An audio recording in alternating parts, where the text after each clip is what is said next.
Pues bien, vamos a seguir viendo qué más pasaba durante el juicio al hombre justo. Dios está con nosotros, hermano. Diario de un discípulo, vamos en el día 104, que le he puesto por tema de valentía a cobardía. Y vamos a ir a Juan 18, 15.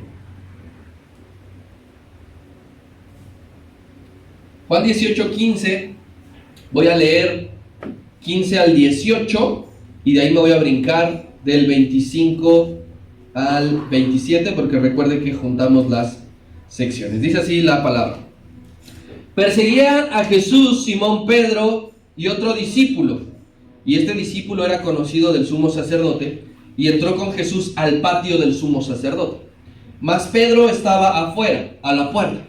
Salió pues el discípulo que era conocido del sumo sacerdote y habló a la portera e hizo entrar a Pedro. Entonces la criada portera dijo a Pedro: ¿no eres tú también de los discípulos de ese hombre? Dijo él: no lo soy. Y estaban en pie los siervos y los alguaciles que habían encendido un fuego, porque hacía frío, y se calentaban. Y también con ellos estaba Pedro en pie calentándose. Salto al 25. Estaba pues Pedro en pie calentándose y dijeron: ¿no eres tú de sus discípulos? Él negó y dijo: no lo soy. Uno de los siervos del sumo sacerdote, pariente de aquel a quien Pedro le había cortado la oreja, le dijo: ¿no te vi yo en el huerto con él? Negó Pedro otra vez y enseguida cantó el gallo. De cobardía a valentía. Todos conocemos muy bien ambas actitudes. Conocemos lo que es la valentía y conocemos lo que es la cobardía. Yo no le vengo a contar qué es ser valiente ni qué es ser cobarde. En la vida, por momentos, hemos sido valientes y enfrentamos lo que viene. Nos arriesgamos, por ejemplo, a emprender un negocio. Para iniciar algo, necesitas ser valiente. Cuando llega una situación difícil, cuando llega un problema, no te desanimas. Eres valiente, lo enfrentas. Cuando te atreves a predicarle a alguien, te animas y le predicas. Eso es ser valiente. La valentía está asociada a una firme convicción. Tú pones un negocio, crees que te va a ir bien. Tú le predicas a alguien, crees en el Señor Jesucristo. Entonces la valentía siempre va a estar encaminada, asociada a una firme convicción. Pero también muchas veces nosotros hemos mostrado cobardía, porque no tomamos ciertas decisiones por temor. ¿Qué van a decir? ¿Qué va a pasar? Nos desanimamos muchas veces ante las adversidades. Ahora me vino esto, ya no me voy a congregar, ya no voy a ir, ya no voy a estar. O también somos cobardes cuando decidimos callar en la oportunidad de poder predicar de Cristo. Cerramos la boca. Y la cobardía está asociada a una débil convicción. No crees en ti mismo, no crees que Dios te respalda para poder predicar. Entonces, ser valientes y ser cobardes es algo que conocemos muy bien. Y en ocasiones pasamos rápidamente de un estado a otro. Pasamos muy a menudo de valentía a cobardía. Y el mejor ejemplo de esto es este hombre, este discípulo llamado Pedro. Porque él había mostrado valentía que consistía en tres partes. Primero, había dicho delante de todos en la última cena que su vida pondría por el maestro. Sonó valiente. Segunda etapa de su valentía. Llegado el momento de mostrar valentía, sacó su espada y estaba dispuesto a pelear por el maestro. Y tercer momento que él muestra valentía, siguió sigilosamente a Cristo a distancia. En esos tres momentos él mostraba valentía, pero llegado el momento donde tenía que seguir mostrando valentía, todo se invirtió, cambió, pasó de valentía a cobardía. Esta no solamente estaba siendo una noche oscura para el Señor Jesús, que estaba siendo golpeado. No solamente sería una noche oscura para Judas, que dentro de muy poco se iría a colgar para suicidarse.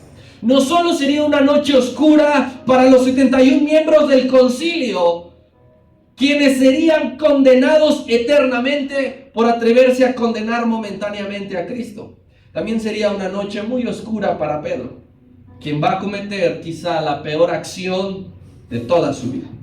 Estos 7 versículos que nosotros leímos no tienen que ver con el Señor directamente. No lo mencionan en algún momento de forma primaria. Pero está ocurriendo a la par de que el Señor está en un salón, en una sala, justo donde Pedro hará lo siguiente. Vamos a leer versículos 15 y 16 nuevamente. Y seguían a Jesús, Simón Pedro y otro discípulo. Y este discípulo era conocido del sumo sacerdote. Y entró con Jesús al patio del sumo sacerdote. Mas Pedro estaba afuera, a la puerta. Salió pues el discípulo que era conocido del sumo sacerdote y habló a la portera e hizo entrar a Pedro. ¿Qué sucede, mi hermano? Usted y yo nos quedamos en que el Señor estaba atado y se lo llevan. Se lo llevan del torrente de Cedrón, del huerto, se lo llevan a la casa del sumo sacerdote. Y sucede allí que los 11 que estaban con él, algo pasa con ellos. 9 de esos 11 ya habían huido. Ya no están aquí. 9 de 11. Cada uno había corrido por su lado buscando salvar su vida. Yo no sé si alguna vez usted estuvo en una trifulca o en una batalla campal. Cada uno corre a donde puede. Cuando ve tranquilamente que lo superan y a la menor oportunidad, usted corre. Y no da para pensar a veces en el compañero. Cada uno corre, porque su vida corre peligro, su integridad física. Pero esto, aunque suena contradictorio, no lo es. Estaban huyendo, pero fue que le estaban haciendo caso a la voz del maestro. Los que huían estaban obedeciendo, porque el maestro dijo, dejen ir a estos. Jamás les dijo, y ustedes se quedan aquí conmigo, y quien no se quede, se va a ir al infierno. Ellos escucharon, déjenlos ir. Y 9 dijeron, patitas para que los quiero. Huir, mis hermanos, es un método momentáneo para evitar la persecución. Es un método momentáneo.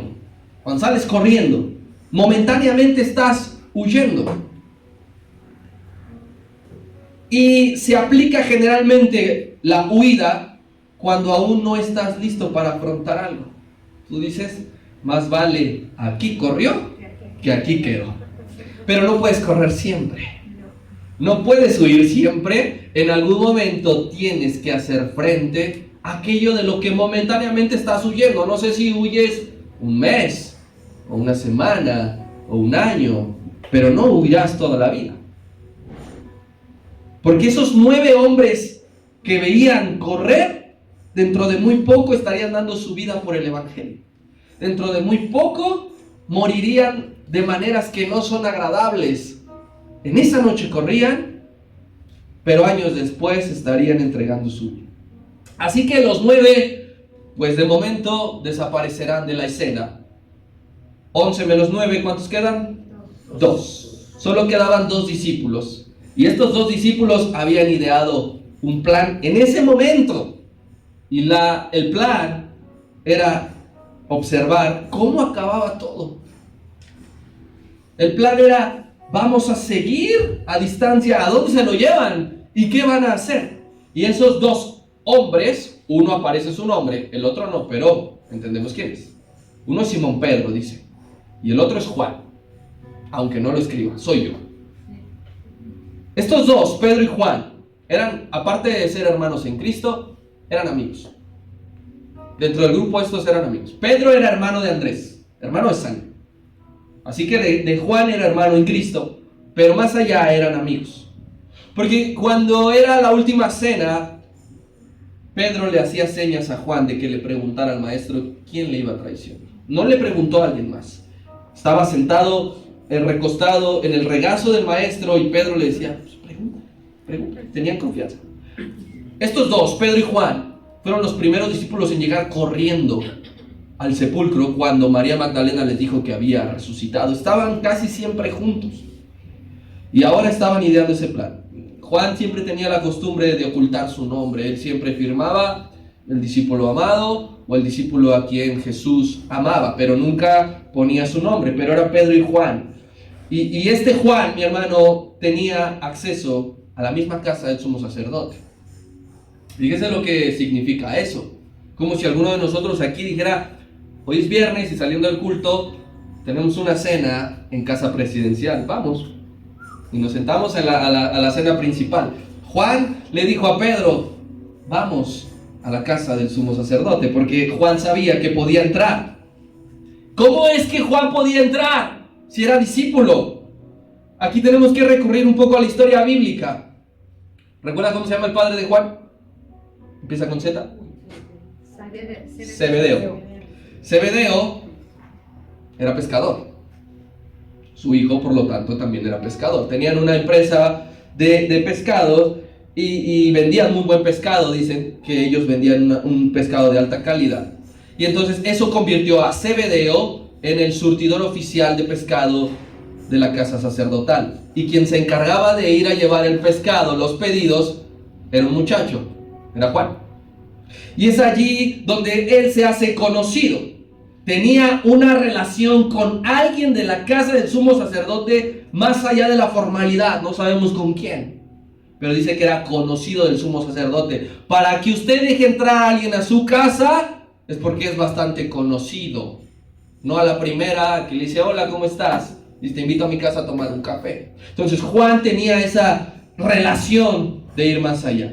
Y aquí hay algo muy importante, mi hermano, que Dios siempre te va a conectar con las personas adecuadas para en su momento usarte para sus propósitos. Amén. Tú no menosprecies a quien conoces.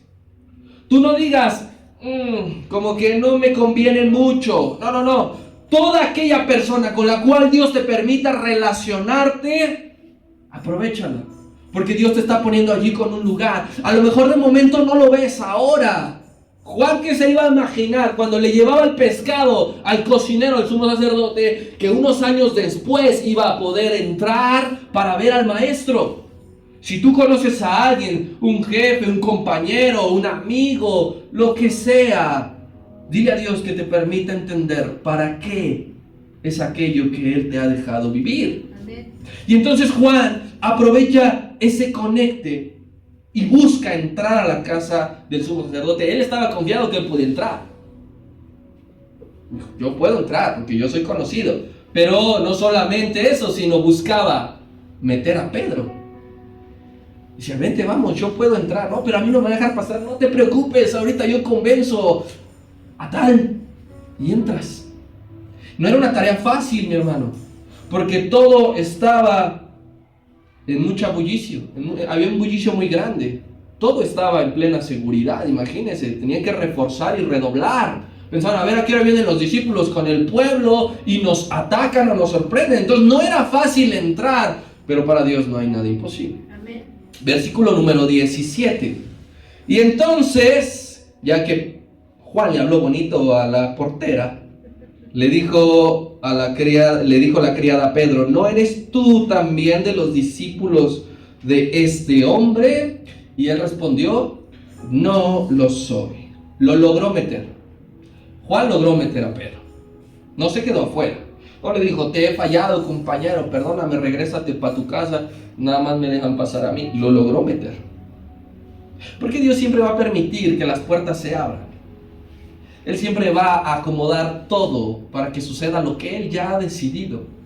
No fue mérito de Juan en sí, es que la gracia de Dios permitió aquello.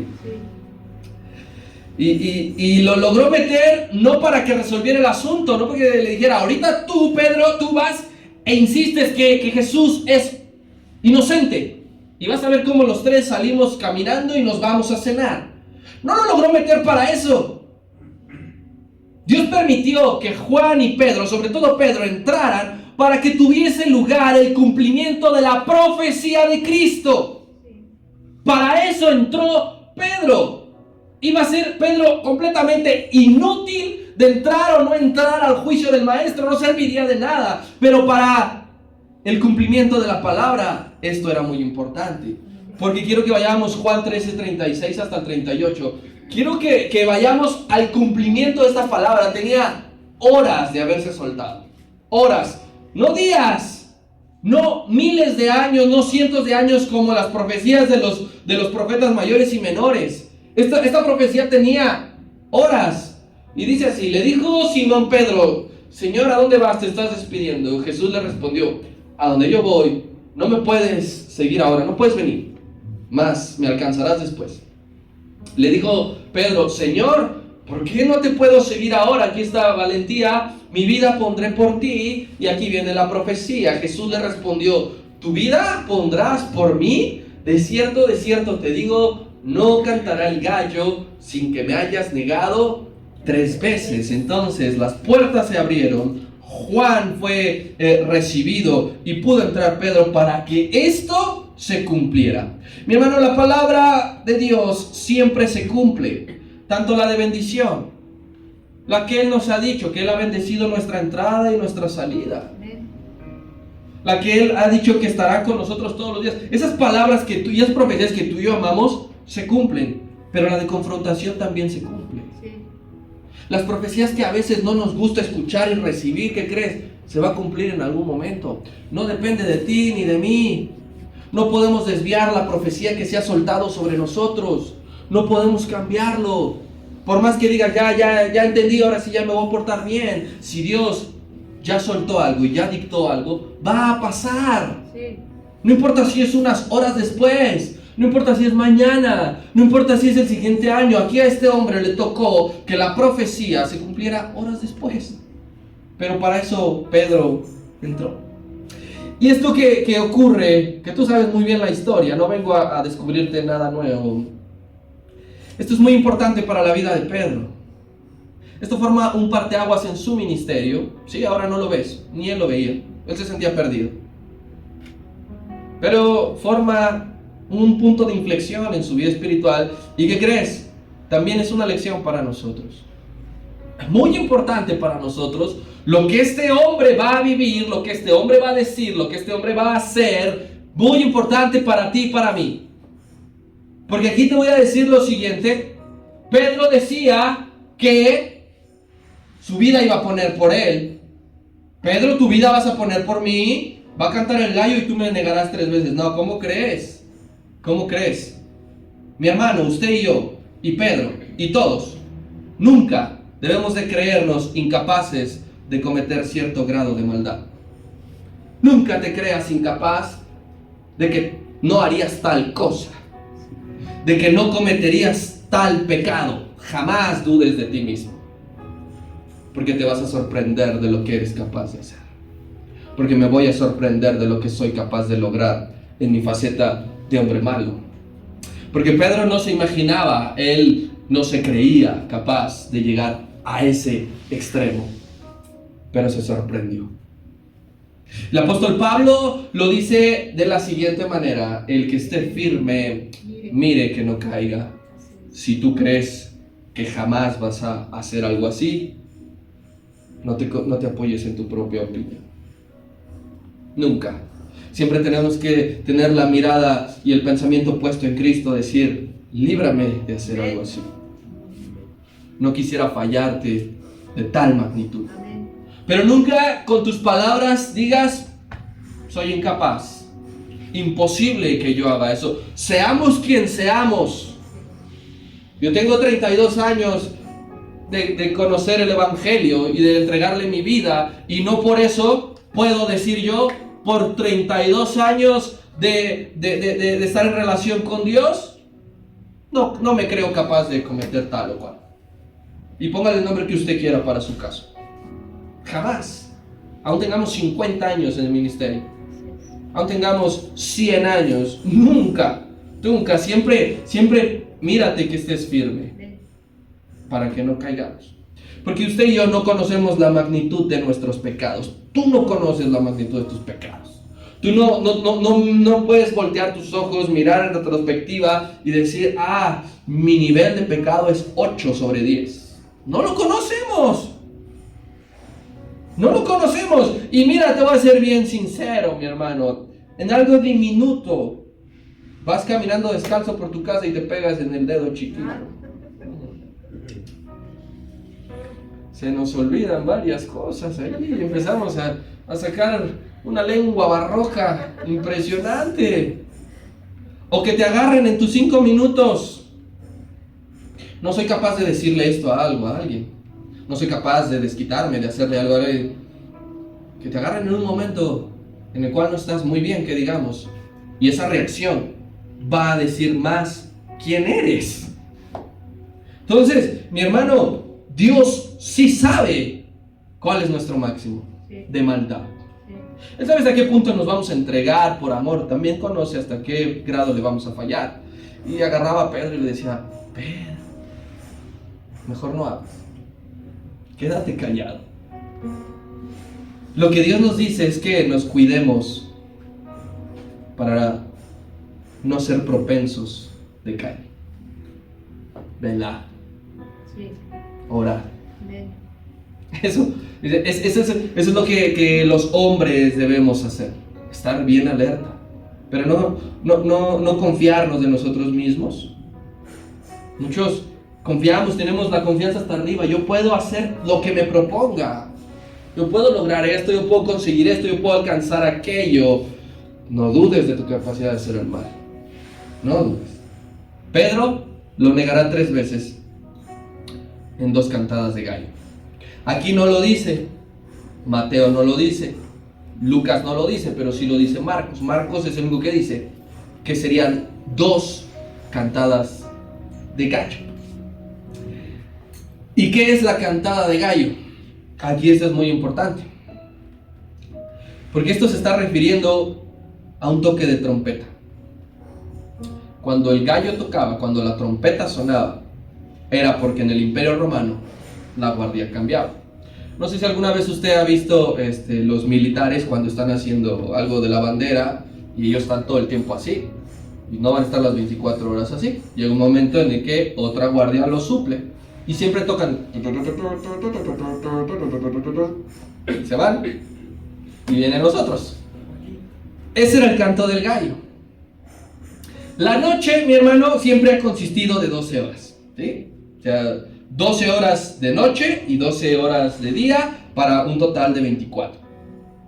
Pero en el tiempo bíblico, la noche empezaba a las 6 de la tarde, ¿sí?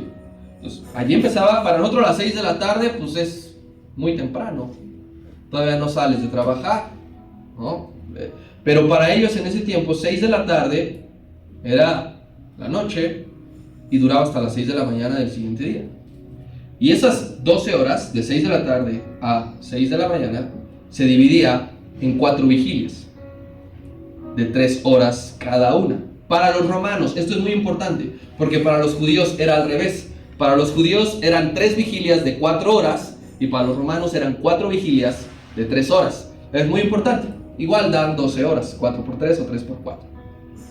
Para los romanos, porque eran los que estaban dominando en ese tiempo e imponían sus costumbres, la primera vigilia era de 6 de la tarde a 9 de la noche.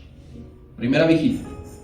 La segunda vigilia era de 9 de la noche a 12 de la noche. La tercera vigilia era de 12 de la noche a 3 de la mañana. Y la cuarta vigilia era de 3 de la mañana a 6 de la mañana. Y ya empezaba el siguiente día. Esas eran las 4 vigilias.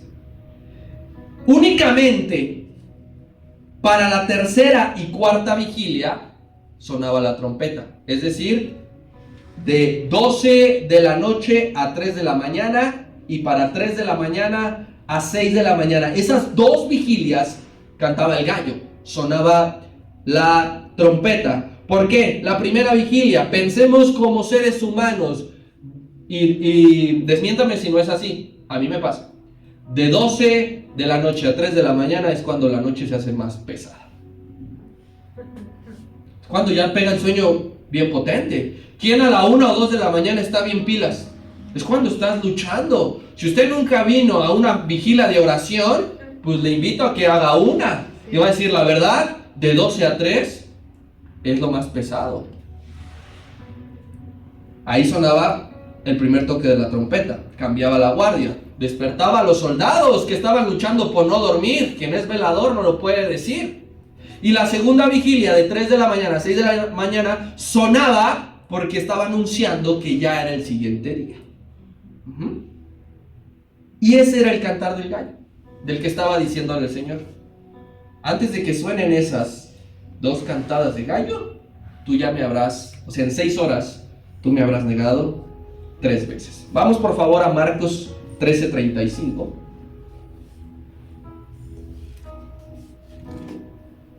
Aquí están presentes las 4 vigilias. Y dice así el Señor: velad, pues, porque no sabéis cuándo vendrá el Señor de la casa. Si al anochecer, primera vigilia, de 6 a 9, o a la medianoche, de 9 a 12, o al canto del gallo, de 12 a 3, o en la mañana, de 3 a 6. Aquí está diciendo el Señor que hay 4 vigilias, y está claramente diciendo que en la tercera vigilia suena el gallo, pero sonaba 2 veces también a la mañana. Yo quiero que usted y yo dimensionemos lo que significa la negación. Vamos a dimensionarla, mi hermano, porque en este contexto es algo muy duro. En este contexto es algo muy triste. Si una vez que te nieguen es feo, ahora imagínate que te nieguen 3 veces en una sola noche. Que digan: ay no, yo no me junto con él. Y tú lo creías tu amigo, que lo viste. Entonces, esto que va a pasar es durísimo, hermano, durísimo.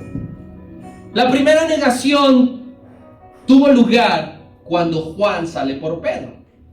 Juan entró a la casa, le dijo a Pedro: aguántame tantito, voy a ir a hablar con mi conecte y vengo por ti. Juan sale por Pedro, y es en ese trayecto de que lo mete que ocurre la primera negación. La portera, la criada, dice otro evangelio.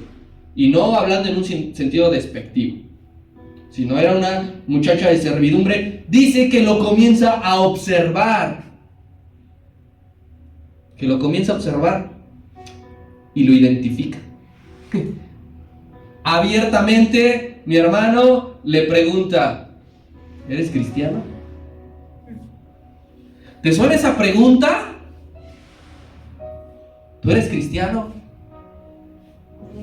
Digo, porque no vamos a satanizar a Pedro, Trasládala a tu vida. ¿Cuántas veces has escuchado: ¿eres cristiano? ¿Tú eres aleluya? ¿Tú eres con ellos? ¿Tú eres de ellos? Mi hermano, la gente te mira, aunque tú no lo notes.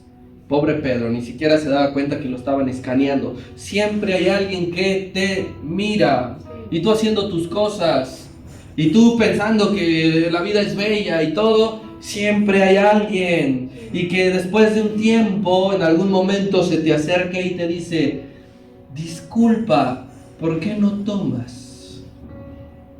Disculpa, ¿por qué no te he escuchado decir groserías? ¿Y tú por qué no esto? ¿Y tú por qué no aquello? Así que lo resumimos. ¿Eres cristiano?, le preguntaron a Pedro. Y la respuesta de Pedro, no sé si la has dicho tú, pero la respuesta de Pedro va a ser muy distinta a la respuesta que dio el Señor Jesús. Porque cuando fueron a buscar al Señor Jesús, aquellas 1000 personas, Él dijo: ¿a quién buscan ustedes? Los guardias respondieron: a Jesús Nazareno. ¿Y él qué dijo? Yo soy. 2 veces. La primera ellos cayeron, se levantaron. ¿Están bien, muchachos? Sí. ¿En qué se les puedo ayudar? Buscamos a Jesús Nazareno. Ya les he dicho ¿qué? Yo soy. Se lo dijo ante 1000 personas aproximadamente. Cristo diciendo: yo soy, ante 1000 personas.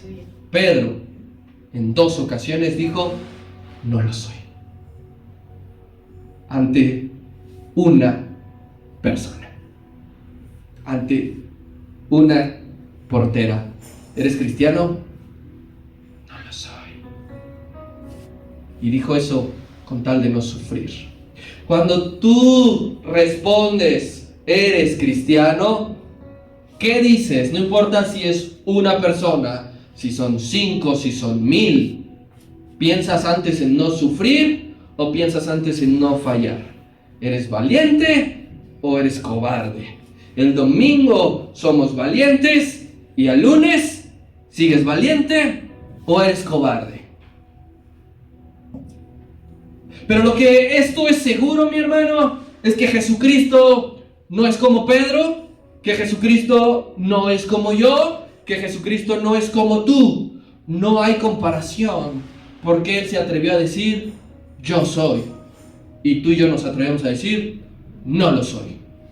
Él sí es santo, Él sí es perfecto. Usted y yo estamos a años luz de ser como el Maestro. En algo tan simple, en responder, eres cristiano. Y yo quiero que nos fijemos en algo muy importante. Volvamos a leer versículo 17. Entonces la criada portera dijo a Pedro, ¿no eres tú también? Yo quiero que le prestes atención. ¿No eres tú también de los discípulos de este hombre? Haciendo énfasis en también. Lo que nos lleva a concluir lo siguiente, mi hermano, que de Juan sabía que era cristiano, que de Juan conocía, que a Juan ya le había preguntado, que lo había visto y que Juan no lo había negado. Que Juan había dicho abiertamente, sí, yo vengo a ver a este hombre porque le sigo, porque le amo, porque he estado con él estos 3 años. Yo soy uno de ellos. Y la portera le dijo, ¿y tú también? ¿Y tú también como él? Pero él dijo que no. Y yo no entiendo en cierta medida a Pedro, porque Juan, habiéndolo reconocido, no le pasó nada a Juan. ¿Estaba vivo, sí o no? No lo habían apresado, no lo iban a llevar a juicio. Lo que pasa es que usted y yo, y Pedro, muchas veces nos dejamos poseer por el temor, olvidando que Él ha mostrado su gracia para con mi hermano de la derecha y de la izquierda. Y se nos nubla la vista. Olvidamos que es mayor el que está con nosotros que contra nosotros, aun viendo las evidencias, aun sabiendo que el siguiente, que el hermano de al lado, que el hermano de junto predica y no le pasa absolutamente nada. Y yo digo, no, es que yo tengo miedo que me dejen de hablar. Yo tengo miedo que me reconozcan como uno de ellos y entonces no sé qué sea de mí, qué será de mi esposa, porque Pedro tenía esposa. Y pensamos más allá en las consecuencias, aún viendo en nuestras narices que Dios nos guarda. Y sucede que en esa primera negación, en la puerta, el gallo cantó por primera vez. Allí, Marcos 14, 68, no hay 18, ya ves, estoy inventando. Marcos 14, 68. Es la misma escena. La mujer, la portera, la criada le preguntó, ¿eres cristiano? Él dijo, mas él lo negó, diciendo, no le conozco, ni sé lo que dices. Y salió a la entrada, ¿y qué sucedió? Cantó el gallo. Entonces esta primera negación ocurrió a las 3 de la mañana. Dijo, no lo conozco. ¿Qué es esto? Esta primera cantada de gallo es una advertencia. Pedro ignoró la advertencia. Para Pedro, la advertencia pasó inadvertida. No le importó, ya le habían dicho, antes de que cante el gallo, 2 veces me vas a negar. Lo negó la primera vez, cantó el gallo, advertencia. Cuidado, recuerda, alerta, atención, estate atento, hijo. No le importó. Usted y yo violamos constantemente las advertencias de Dios. No nos importan las advertencias de Dios. Las advertencias que Él nos hace y que nos dice, porque es tan maravilloso nuestro Dios, que Él nos ha dicho que puede ocurrir algo, y no nos dice nada más que puede ocurrir algo, sino constantemente nos está diciendo, ojo aquí, acuérdate lo que te dije, y usted y yo violamos los cantos del gallo. Escuchamos. pero no importa. Yo sigo en lo que estoy. Sabemos que hay dichas muchas profecías que aún no se han cumplido. Y cuando escuchamos el canto del gallo, ¿qué hacemos? Muchas profecías como, y escucharán de guerras, y habrá guerras, rumores de guerras, terremotos en muchos lugares, pestes, el amor de muchos se va a enfriar. Esos son cantos de gallo. Ante esas advertencias, usted y yo, ¿qué estamos haciendo? ¿Cómo nos estamos comportando? Sabemos que hay muchas promesas que se van a cumplir, pero la activa la obediencia. Y sabemos que están, y esperamos que lleguen, pero sin obediencia no llegarán. Y el gallo canta, y suena, y la trompeta se escucha. ¿Qué hacemos usted y yo? Deuteronomio 28 dice una serie de bendiciones si obedecemos a Dios, si guardamos sus mandamientos, si nos esforzamos, si luchamos. Todas estas bendiciones vendrán a ti y te alcanzarán. Pero ¿qué estás haciendo por ello? Escuchamos constantemente que a un hermano Dios le bendijo, que Dios permitió vivir tal cosa a algún hermano. ¿Por qué? Porque él sí obedeció, porque escuchó el canto del gallo y puso manos a la obra. Usted y yo a veces escuchamos el canto del gallo y cruzamos los brazos. Usted y yo sabemos que hay un montón de consecuencias para ciertas cosas, para muchas actitudes, para muchos comportamientos. Y escuchamos el canto del gallo, pero ¿qué hacemos? A Pedro no le importó. Salió a tomar aire fresco, salió a respirar. Cada advertencia es una muestra de que Dios te ama. Dios le estaba diciendo a Pedro: te amo, no quiero que vayas por ese camino. Eres capaz de hacerlo, pero yo no quiero que vayas. El Señor Jesús no quería que Pedro le negara, pero era el camino que tenía que tomar. Cada advertencia que tú escuchas, que tú sientes de parte de Dios, es porque te ama. Pero aún así los llegamos a tener en poco. Llegamos a tener en poco el amor de Dios. Versículo 18, y nos vamos a saltar al 25. Y dice: y estaban en pie los siervos y los alguaciles que habían encendido un fuego, porque hacía frío y se calentaban. Y también con ellos estaba Pedro en pie calentándose. Estaba pues Pedro en pie calentándose, y le dijeron: ¿no eres tú de los discípulos? Él lo negó y dijo: no lo soy. Y pasó un poco de tiempo, y ahora Pedro estaba en otra parte del patio. Imagínese, la casa del sumo sacerdote. ¿Usted cree que es como la mía? Que le tengo que decir: acá y laste para allá. No tengo patio. Los vecinos se lo apropian, pero... Entonces, el patio era grandísimo. Y Pedro, primero en la primera negación, estaba a la puerta, y ahora estaba en otra sección, en medio de una fogata, porque dice ahí Juan claramente que era una noche fría. Según estos datos, habría una temperatura a las 3 de la mañana. ¿Alguien se ha parado a las 3 de la mañana? Sí. ¿Qué tal está la temperatura? No importa si es primavera, no importa si es... Está baja, ¿no? Se siente. ¿Sí? Aquí había, según el termómetro que marcaba, habría entre 5 y 6 grados. Pero se siente. Cala. Entonces aquí no había calefacción, no había nada de esto. Entonces dijeron: pues hagamos una fogata.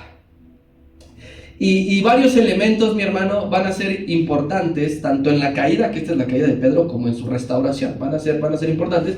El fuego va a ser un elemento importante, pero lo vamos a usar hasta que lleguemos al capítulo 21. El evangelista Lucas nos dice que por momentos estaban sentados. O sea, si usted ve una fogatita, no va a durar 3 horas parado. En algún momento, pues se sienta. Entonces, dice Juan que estaban de pie, pero Lucas también decía que se sentaban. Y así fue toda esa noche. Allí sucede que esa misma criada que le había preguntado: ¿eres tú cristiano?, le comentan los de la fogata: oye, ¿ya te diste cuenta que él es cristiano? ¿Ya lo notaste? habla como uno de ellos, se comporta como uno de ellos, se viste como uno de ellos. Y el otro de la fogata le dijo, sí, cierto tú. Y le pregunta el otro, ya no la criada, oye mi amigo, a lo mejor y Pedro estaba encapuchado, ¿no? Tenía de su túnica una capucha. Oye mi amigo, hey tú, ¿eres de ellos? No lo soy. Aquí vuelve a decir no lo soy. En Lucas dice que juraba, diciendo no conocer al Señor Jesús. Segunda. Aquí, mi hermano, hay algo muy importante. Hasta este punto las dos negaciones suceden por algo. Porque Pedro estaba en un lugar donde no tenía que estar. Y estaba rodeado de personas con las cuales no tenía que estar. ¿Por qué se está equivocando? Porque no estaba en el mejor lugar. La Biblia dice claramente que es bienaventurado aquel hombre que no se sienta en silla de escarnecedores. Y ese hombre estaba sentado con los escarnecedores del maestro. La Biblia dice que te juntes con necios y vas a ser quebrantado. Ese hombre, Pedro, se juntó con necios y sería quebrantado.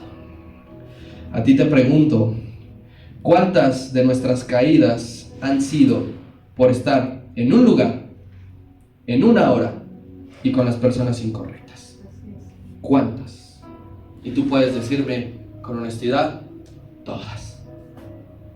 No hay una sola caída que tú digas, yo estaba en mi casa a las 8 de la noche, bien tapadito leyendo la Biblia, y caí. Todas las caídas son o porque estás en un lugar indebido, o porque estás en una hora indebida, o porque estás con una persona que no debes estar. Pedro estaba rompiendo las tres. Él no tenía que estar en el patio del sumo sacerdote porque Jesucristo le dijo, huye. Él no tenía que estar a esa hora allí. Él no tenía que estar rodeado de esas personas. Usted y yo, por pensar que no nos vamos a contaminar, si solamente voy un ratito a la fiesta a tomar agua, la estamos regando. No pasa nada. No tiene nada de malo, yo no lo hago. Pedro pensaba que no iba a enjuiciar al maestro.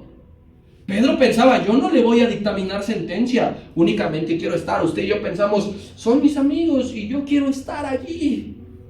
Y quiero convivir con ellos. ¿Qué tiene de malo? ¿Qué tiene de malo? Usted y yo no debemos de ver a tal o cual persona en un horario inapropiado y sin que nadie sepa. Porque si no, prepárate para una caída segura. ¿Por qué tanteas? ¿Por qué tientas?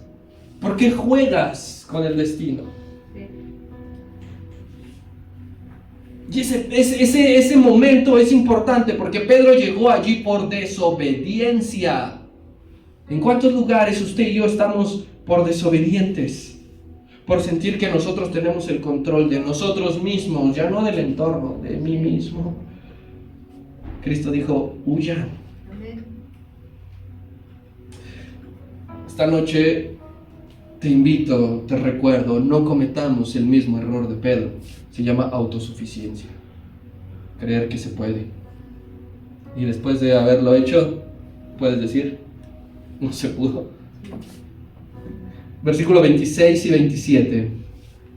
Uno de los siervos del sumo sacerdote, pariente de aquel al que Pedro había cortado la oreja, le dijo, ¿no te vi yo en el huerto con él? Negó Pedro otra vez y enseguida cantó el gallo. Tercera y última negación. Sigue la fogata. A la criada le dijo que no. A un soldado le dijo que no. Y ahora es el pariente del que había mutilado el que lo reconoce y dijo, yo te vi pegándole a mi primo. No me digas que tú no eres. Eres tú. Y esta vez, Pedro, no es que lo haya aceptado. Está bien, ya, así soy yo, ¿y qué? no solo lo niega, la primera vez nada más lo negó. La segunda, no nada más lo negó, juró. La tercera, maldijo. Dice la Escritura, delante de todos. ¿Para qué? Para convencerlos de que no era cristiano. Para convencerlos voy a ocupar el método. Y empezó a decir palabrotas. Y empezó a sacar su vida pasada, sus gustos pasados. Empezó a hablar de temas vanos que Jesucristo ya le había arrancado del corazón, que ya le había lavado la boca, que su alma estaba pura. Pero él dijo, para que se convenzan y me crean que no soy cristiano.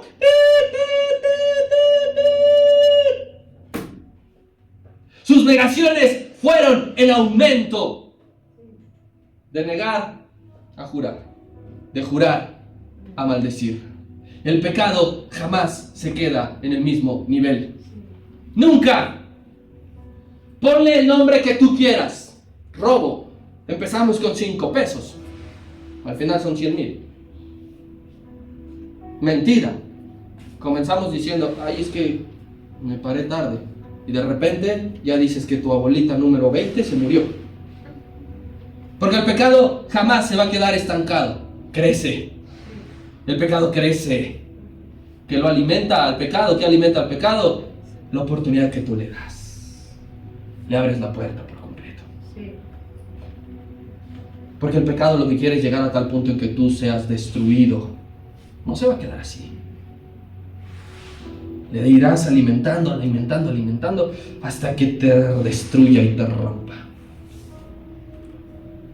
Piensa en algún caso particular tuyo, que sea propio.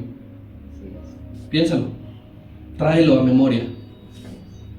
Y todos llegaremos a la conclusión de que cada que dejamos vía libre al enemigo, la cosa empeora. Así es. Cada que decimos, órale hijo, aquí está mi vida. Te voy a demostrar que yo puedo. Y él te demuestra a ti que no pudiste. Así es.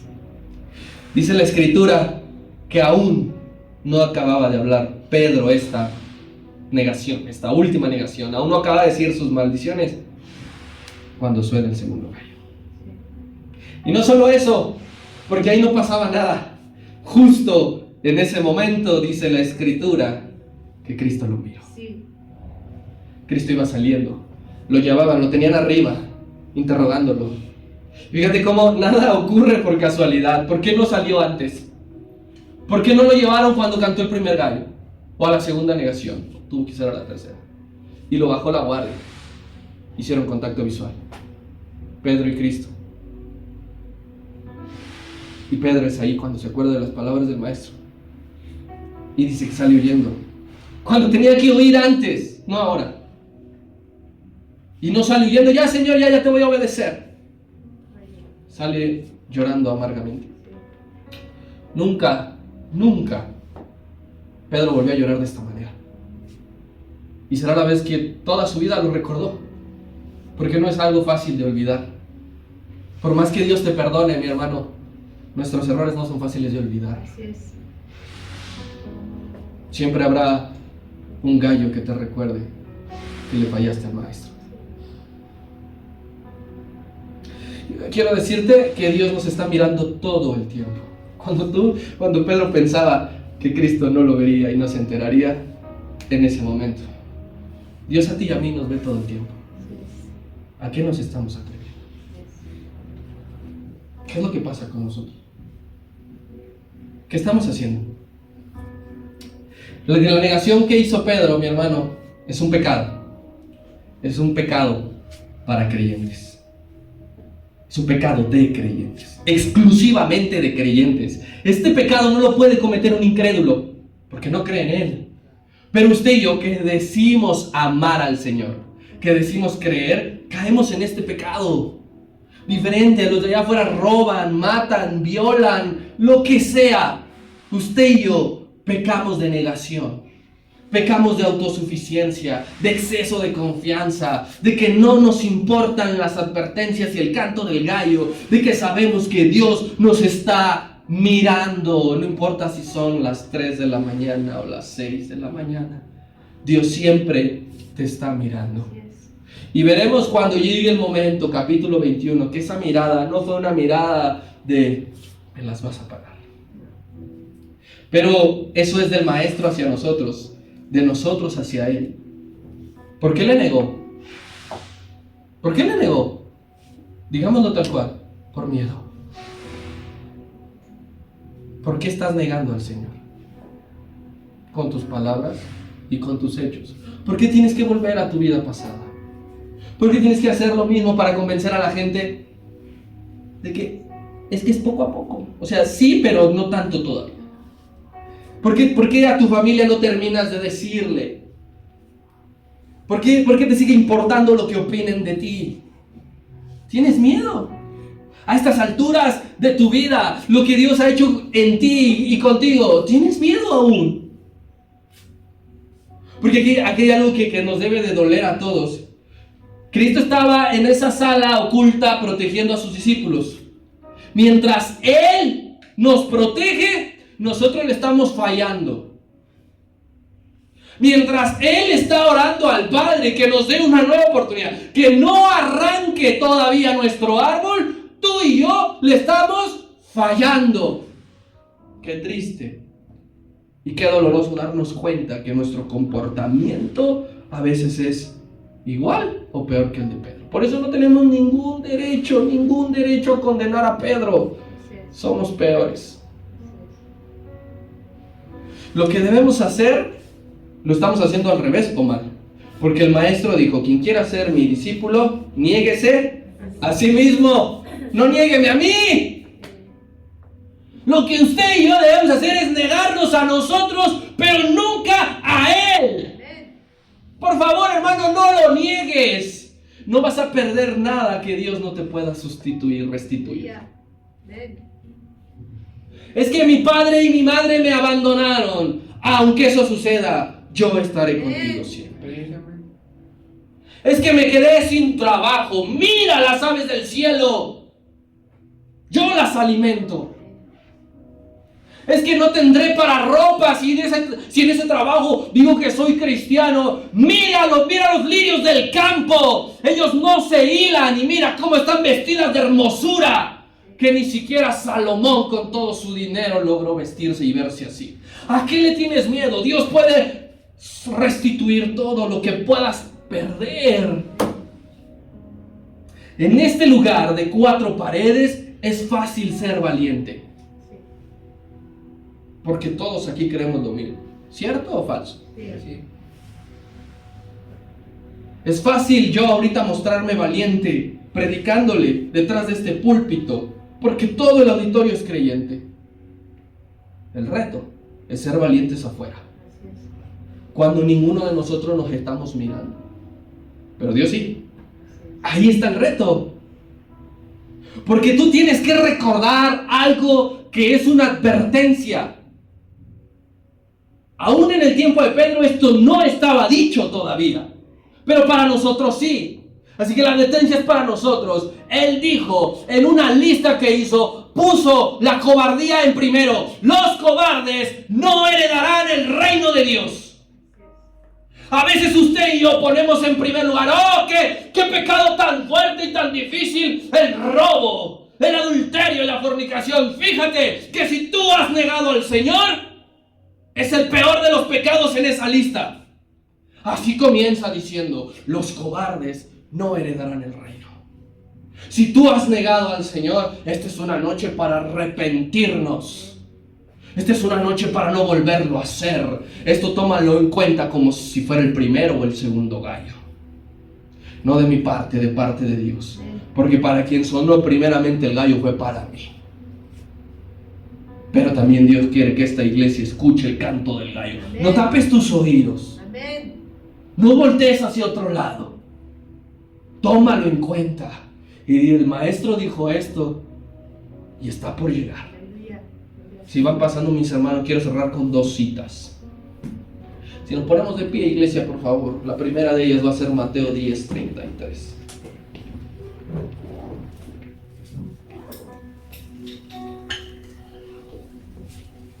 Dice así la escritura.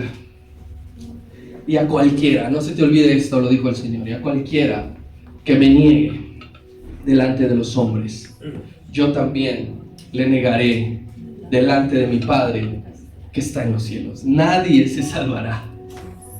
Te llames como te llames, ocupes el cargo que ocupes en la iglesia. Si tú niegas al Señor fuera de estas cuatro paredes, quizá ante una persona, quizá ante 5, quizá en una pequeña reunión, si tú lo niegas, ok, la libraste momentáneamente, porque a ti y a mí nos negarían delante de millares de millares, y la vergüenza será insoportable, y el castigo será insoportable. Salvamos el pellejo diciendo, voy a decir que no. A ver qué música traes en tu celular. Y tú traes puro Hillsong, tú traes puros himnos, puros coritos. Dices, no, ahorita van a poner esto aquí, ¿qué va a pasar? Deja que escuche la gente en quién crees. Deja que la gente vea quién es tu Redentor y tu Rey, no solamente los domingos, sino de lunes a domingo, los 365 días del año. Deja que la gente lo sepa, no lo ocultes. Última cita, 2 de Timoteo 2:12. Dice así el apóstol Pablo: si sufrimos, también reinaremos con Él. ¡Qué padre! Amén. Pero si le negaremos, Él también nos negará. ¿Quieres reinar con Dios? Sufre. ¿Quieres ser desechado? Niégate. La decisión está en